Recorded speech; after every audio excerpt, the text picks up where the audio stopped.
Well, new tonight, an initial assessment of the U.S. airstrikes on Iran's nuclear enrichment sites show they were not as effective as President Trump claimed.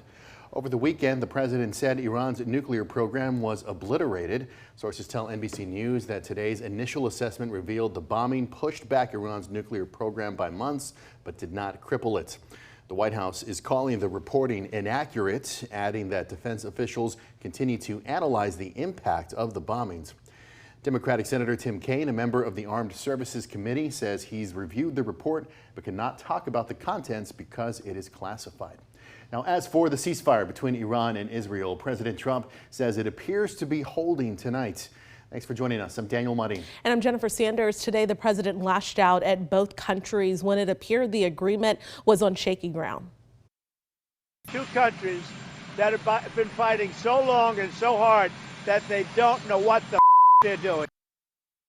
And the president accused both sides of striking each other, violating their ceasefire deal. And tonight, the president is in the Netherlands for the NATO summit. And while traveling to Europe on Air Force One, the president was asked about whether he wanted regime change in Iran.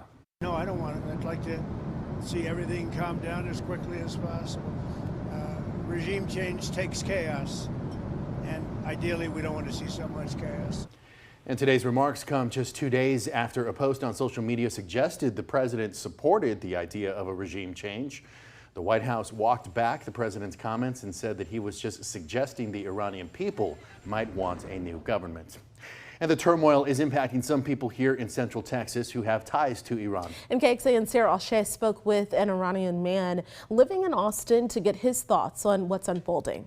This conflict, while thousands of miles away, hits close to home for some here in Austin, like Bijan Afkami. I was born in Iran. I was very lucky. I had a great teenage years. Then I moved to the United States in '77 to go to school. After I finished my education, I raised my family, 2 daughters and a son. Afkami has lived in the United States for 48 years, building a life here with his family. 2 countries, each with a special place in his heart. Iran is a beautiful country, great people. And the United States is my home now. As he watches the situation unfold, Afkami says he's checked in with families still in Iran. The internet is down.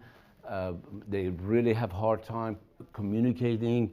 There is no electricity in some parts of the country. There is no water. We did this interview with Afkami on Friday, a week into strikes between Israel and Iran. At the time, President Donald Trump was still considering a U.S. military strike on Iran's nuclear sites. He's taking all the right steps.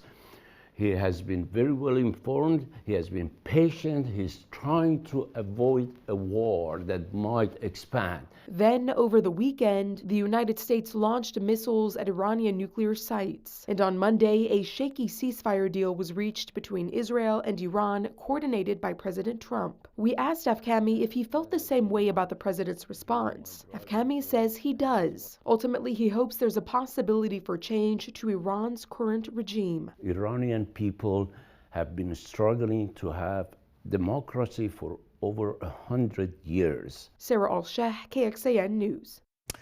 And the 12-day war has claimed lives on both sides. Israel's emergency services says 28 people in Israel have been killed. A Washington-based group, human rights activists, says more than 970 people have died in Iran.